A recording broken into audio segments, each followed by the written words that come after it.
Hello and welcome back for Module 5, Lesson 3, where we're going to talk about overcoming challenges. Now, this is quite a big one, particularly when you're working on your own, because it can feel quite daunting when you come across things and you haven't got anyone to necessarily bounce your ideas off. But a lot of the time, the challenges that we face are things that we can either overcome by managing them before they happen, or that when they do arise, if we take a really careful and thought out approach to dealing with them, that we can manage them pretty well. But it's always good to have a bit of a plan in place and have some thinking around what you'll do if any of these things come up. So I wanted to um, flag some of these things for you so you've got that on your agenda. So what will we cover in this session? We're going to talk about dealing with challenges. We're going to talk about some client challenges or potential client challenges. We're going to talk about work-life challenges, cash flow challenges, and then some challenges that are specific to us as freelance mamas. So let's get into it. So dealing with challenges. Sometimes I think, again, sort of coming back to the mindset thing, is that a lot of it has to do with the way we think about the situation we're in. So if we get really, really stressed out about the situation, sometimes it can make it worse. When really, if we talk to someone or we get some advice or we reframe our thinking a little bit, we can manage the situation much better than if we start to panic and if we then sort of lose that ability to focus on things and think about things logically. So I want you to try, when you have a challenge come up in your business, think about it in a positive light. Think about how you can manage this and get past this without it causing you too much stress and too much worry. It's always a good idea to talk to somebody else. If you don't have someone to talk to, come and share your concerns in our group, and somebody there might be able to help you with some feedback on things that you might be able to do. And then the other thing I've put on there too is, in terms of reframing your thinking, is sometimes when we faced with a challenge, it can be really helpful, and it's not always easy in the situation, but sometimes afterwards to reflect and think about whether it really is a problem, or if it has been a problem or a challenge, then can you turn that around and turn it into an opportunity? Because sometimes the things that we have that are really challenging are things where we can learn from them and then turn it around and make a way to help other people. So, for me, I had this problem of, oh my gosh, I need to find a way to work from home. It's a really big problem for me. What can I do? And I spent a lot of time trying to figure it out and figure out what I can do. And, from having that problem and working through it and trying lots of things to try and find a solution, it's created the opportunity for me to be able to create this course and to help other people to try and go through that process of solving their problems. To give you another example from our situation personally, we had a big challenge a few years back with one of our rental properties where it was badly contaminated with methamphetamine contamination, which at that time was quite a big thing.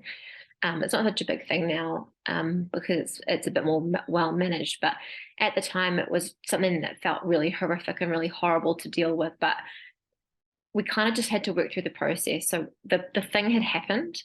There was nothing we could do about it. So there was no use just sort of dwelling on it or thinking, gosh, this is such a terrible situation and just going and crying in the corner.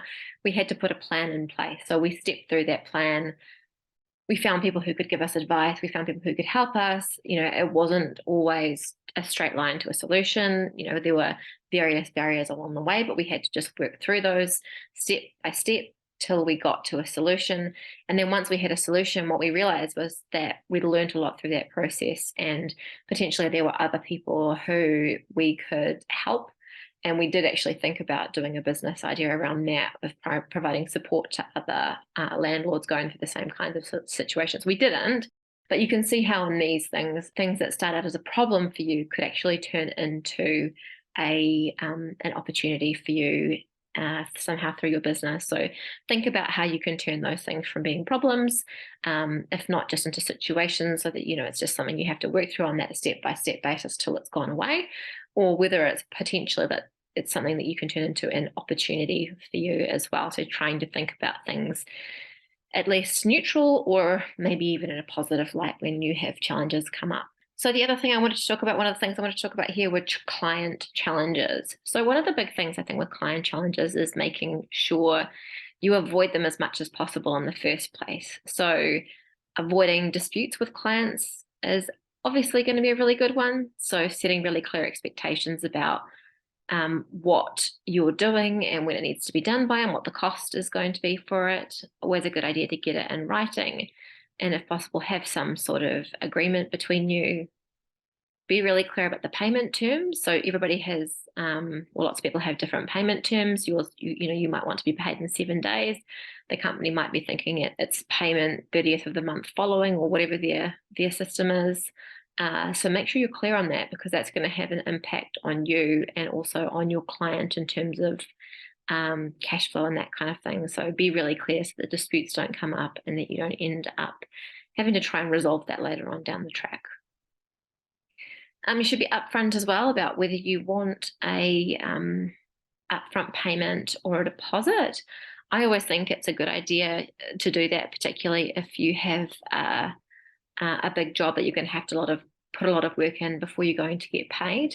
It's a good idea to think about sort of what it would cost you to do the job, so that if anything happened down the track and your client was to not end up paying you out, that at least you've earned enough from your deposit that it's going to cover your costs. So think about whether it's appropriate to do that. And I always think it's a good idea if you can, particularly if you don't have an existing relationship with a client, to be able to do that, something along those lines for a big job, to make sure that you don't end up seriously out of pocket down the track if the person doesn't end up paying you. And then finally, in terms of avoiding disputes, it's a good idea that if you do have disputes, that you've got a dispute resolution process that's clear. So again, something good to have in your agreement, so that what will happen in the event that something does come up, how you're going to get to a point of resolving that problem between you if you haven't been able to do it just between talking between yourself and your client. Is there an option to get somebody else in to be a mediator in that situation, or something like that, to help resolve the situation without having to sort of spoil a relationship as much as possible? Then I've put down the bottom there, juggling client commitments. That's another big one. So just some things, I think I've mentioned these in previous lessons, but be clear about the expectations of when work will be delivered. And if you can't, for some reason, meet those expectations, make sure you're clear with the client as soon as possible around what you're going to have to do in terms of adjusting that time frame and when they can expect the work to be done by. Don't overcommit yourself. Again, it's always nice to have lots of work, but if you're overcommitted to the point that you can't meet your client commitments, then maybe you need to look at getting some help or not taking on quite as much work. And make sure you diarize everything. I always find it helpful to have things in my online diary, on my computer, on my phone, on my calendar, to make sure that I know when important deadlines are coming up and I'm not going to miss them. Just helps with planning in general, and also having things really clear in your diary can help you with that point of not overcommitting as well, so that you can see really clearly what you have coming up and whether you've actually got the capacity to take on your any extra work. Okay, so work-life challenges. So sometimes it's the work-life challenges that can be the most difficult, because we're balancing quite a lot. And I'm going to talk about it in terms of our life as mums a little bit later, but work-life challenges. So some of the ways you can get around some of those is to manage your time well. So having time blocking, like we talked about in the earlier lessons, making sure you're realistic with what you're able to do, just as a balance between your work life and your personal life. Not overcommitting to things. So, sometimes we have to think about what, as mums, we're able to commit to, or as just humans in general, we're able to commit to. So for me, there've been times when I've been particularly busy with work where I've had to pull back from doing things at school, for example. Things like when I'm really busy at work, it's not going to be the month that I offer to be the help on the school trip, or I won't be doing, we at our school we have a class email list where one of the mums in the class, or a couple of the mums in the class, send out emails to the group about what's going on at the moment. So if I know I'm going to be really busy, I won't commit to doing something like that. In terms of managing your time, it can be really good to have sort of boundaries around your availability. So not being available at all hours. It can be quite good to have office hours, and I think it's always quite nice to have it in your email signature. I have it in mine. So saying, for example, that my work hours are 9 till 2, but if you need me urgently, you can send me a text or something along those lines. So that you have, some limitations around when you're actually available. So you're not available all hours. And, I have a bit of a get out of jail card with that for people if they need to get hold of me desperately urgently, and saying that, if they need to, they can text me. It's very rare that anybody actually does that. So that's a good way to manage that. And then also a good practice too is, in terms of managing your time, is to record the time for the tasks that you do.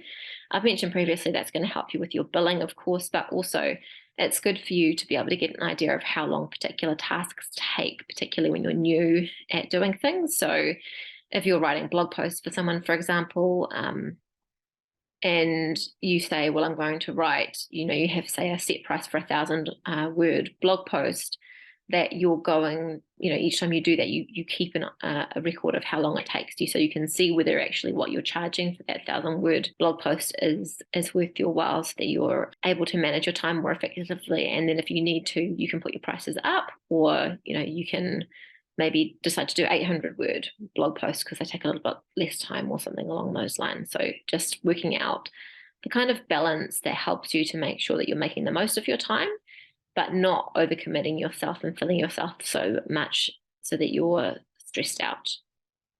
And then a couple of other things just to take into consideration: self-discipline. So I find this is a hard one when you're working from home, avoiding distractions. So often as a mum, there's lots of stuff around the house that can be distracting. So I said there, it's quite a good idea to create yourself a workspace, preferably away from all the mess and the dirty dishes and those kinds of things that can sometimes distract us from focusing on our work. I find it quite good sometimes if I've got a period of dedicated reading I need to do. For example, if I take my reading material or my computer and go and sit in a cafe where I'm away from the things around the house that can distract me, like housework and that kind of thing. So yeah, and in terms of self-discipline too, sometimes it can be quite good not having so many notifications. I found that it was really helpful to me just to turn off a lot of the notifications on my phone, so that every time I got a message on Facebook or Instagram or whatever, that I didn't have a little pop-up on my phone screen, because I found that to be very distracting. Even certain work applications that have reminders and things pop up on your phone screen, sometimes it's distracting, looking at those, or even just the ding on your emails. I turned that off on my emails, because I found it that at one stage I had a little pop-up coming up on my computer screen every time that I got a new email. So I turned that off, because I found that if I saw the little pop-up come up, I tended to click on that and then move away from whatever I was working on to read the latest email that came in. And while that was work related, it was sort of distracting me from completing the task that was in front of me. So some challenges we have that are specific to us as freelance mamas is that it tends to feel sometimes like you have to juggle it all, particularly in those times when you have sick children at home, or we have lockdowns, or those kinds of things. It can be quite a juggle trying to do it all. So I think the reality of it is really that we can't do it all. And we just have to be good about managing what we take on, so that we don't overdo it and stress ourselves out. The idea of moving away from an office job to a freelance position is to give ourselves a bit more flexibility. And if we just end up completely filling our days up like we had in an office job, then it's not always achieving the goal. So I think it's unrealistic to think that we can juggle it all. I think too, it's important to be prepared to find that there's times when you have to let certain things slip as a freelance mum. So you can't always get all the washing up to date if you've got a big project on. you can't always, have the tidiest house and put all the toys away if you've got a lot of work on. But there'll be other times when perhaps work isn't as busy and you can focus more on those home tasks. So it's just about balance, really, I think. And I've mentioned it a couple of times too, but in terms of managing the home, I think you need to try and find a balance there that works as well. So either getting support, getting a cleaner, getting someone like I do, like I have, to come and wash your washing or do your ironing, things that make it easier for you, or just particularly if you're going from a circumstance where you might have been a stay-home mum looking after baby and now you're going back to doing some work, getting that balance back between yourself and your partner so that they're actually taking on more of the domestic responsibilities as well as working once you start going back to doing work as well. Because often I've found with people that I've spoken to is that because we're home with the kids, that a lot of the household responsibilities do end up falling to us because our partners might be out working and we feel like we should do all of those things. So it's about getting the balance back in terms of managing the home as well. And then the last two things I put on there are loneliness and self-care. So loneliness can be quite a big one when you're working from home. It's really important to still have a support network in place.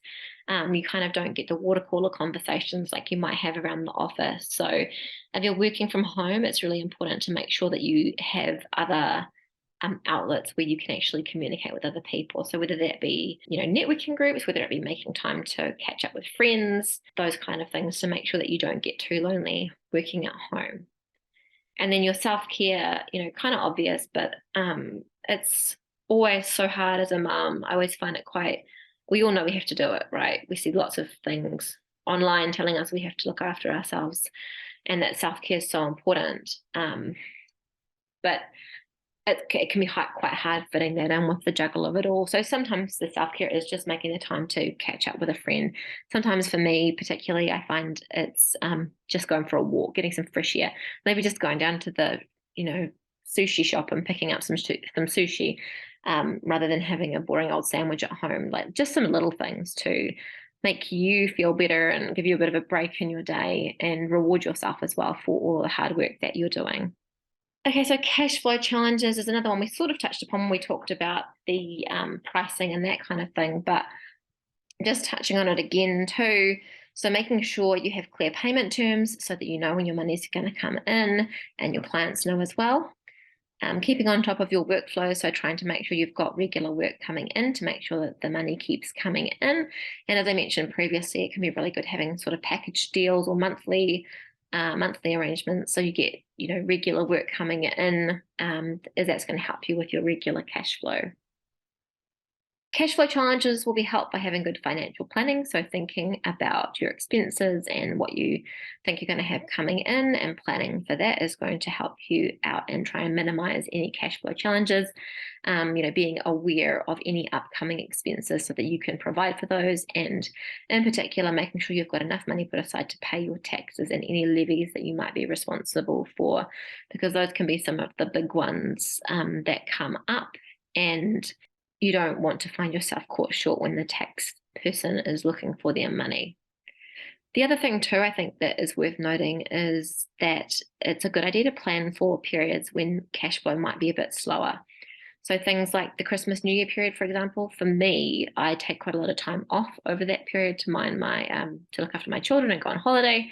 And so often that period, there's less money coming in. So you might like to think about maybe, if you have busier months during the year, putting some money aside so that you've got a little bit of extra over that Christmas and New Year period, just bearing in mind that you're likely to be working less, and possibly also your clients might be a bit slower with their payment over that period if they've not got people in the office to process invoices and that kind of thing. So it can be a good idea to make sure you get your invoices in well before the Christmas shutdown period, to hopefully manage to get paid as much as possible before Christmas and ease the burden there a little bit.